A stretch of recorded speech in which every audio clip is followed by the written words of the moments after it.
My name is Mary Afolabi, and this is coming from the 1 Million Leaders Africa desk, right here in Nigeria.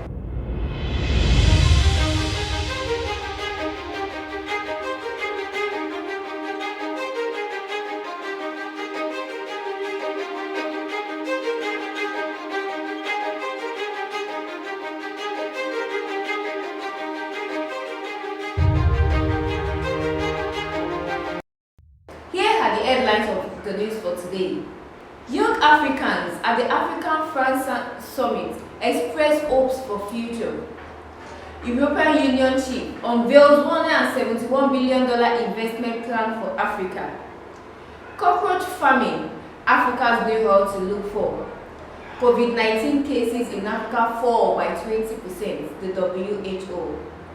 Africa commits to cut 32% of emissions by 2030. Storm Anna survivors in Malawi receive food aid. Now the news in full. Young Africans at the African France Summit express hopes for future. Coming from at least 12 countries on the continent, young Africans have expressed their expectations and their frustrations on democracy and relationship with France during an unprecedented summit in Montpellier that prioritized the world of civil society. Referring to the recent decision of Paris to drastically reduce the number of visas for Algerians, Moroccans, Tunisians, Mehdi Aloha, a professor of political science in Rabat, deplored what he described as collective punishment. Aloha, at the applause of the audience, denounced the visa policy as a system of humiliation and vexation. Now, in health, COVID-19 cases in Africa fall by 20% from the WHO desk.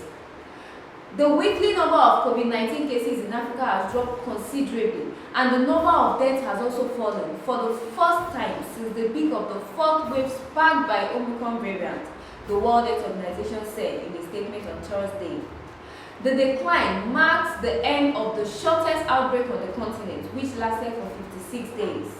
The World Health Organization's Africa Regional Office said in a statement after a weekly press briefing. The number of new cases notified has fallen by 20% in 1 week as of 16 January, while the number of deaths has fallen by 8%, the UN organization said. According to the WHO Africa, South Africa, where the Omicron variant was first discovered, has seen a decline in cases for the past 4 weeks. This may probably be the beginning of a declaration by the WHO Director General Tedros Adhanom, saying that the 2022 must be the year we end the pandemic. However, cases in North Africa keep increasing, reporting a hike of 55%.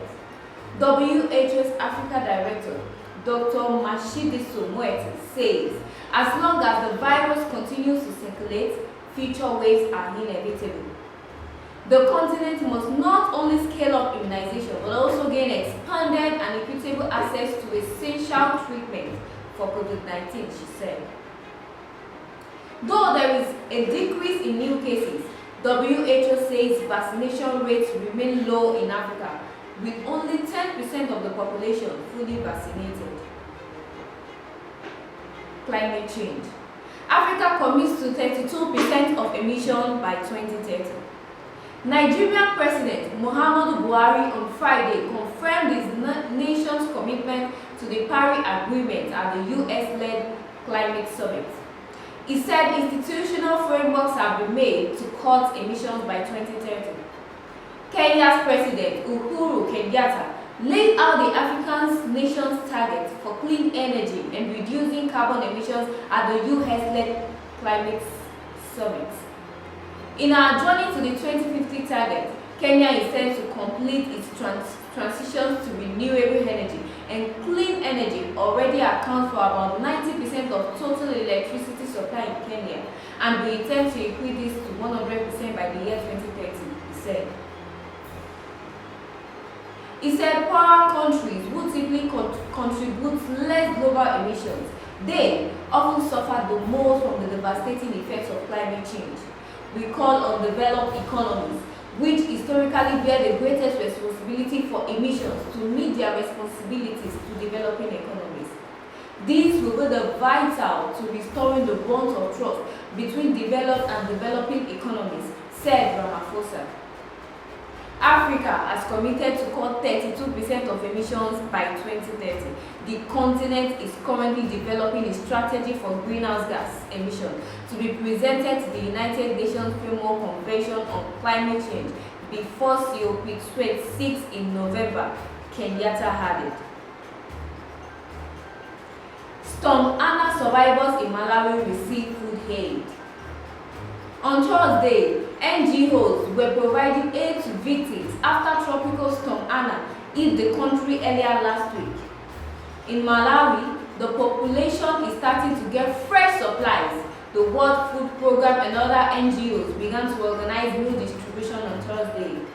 Following Tropical Storm Anna that hit the country starting from January 25th, many Malawians have lost food safety.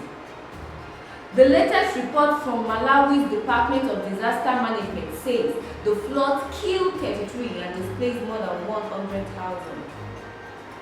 Distribution started on February 1st, and the World Food Programme (WFP) is providing corn soya bran to some 21,000 households, around 95,000 people in 4 most affected districts of Chikwawa, Malanje, Insaje, and Falombe. The WFP representative in Malawi, Paul Tombo, said the NGO was currently prioritizing displaced people living in temporary shelters as it looks for additional resources to scale up its response. These meal distributions are godsend for flood survivors like Kabaye, she said. We lost all our food because of the floods, and I'm happy that today we have received food because we fled with nothing. During President Lazarus Chakwera's tour to affected areas on Tuesday, he called for more assistance to those affected by floods in over half of the country's 28 districts. He also vowed to ask African Union heads of state for support in aiding districts affected as the leaders meet this weekend for the annual African Union Assembly. Meanwhile, the World Food Programme announced Wednesday that it has set aside an initial amount of $500,000 for relief assistance to the flood victims.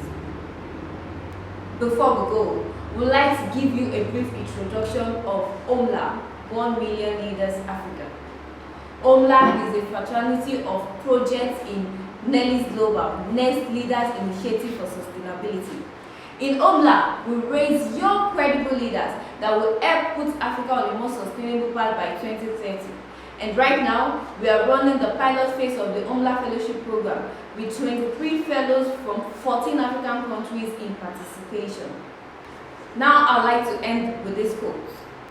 You can do what I cannot do. I can do what you cannot do. And together, we can do great things, by Mother Teresa.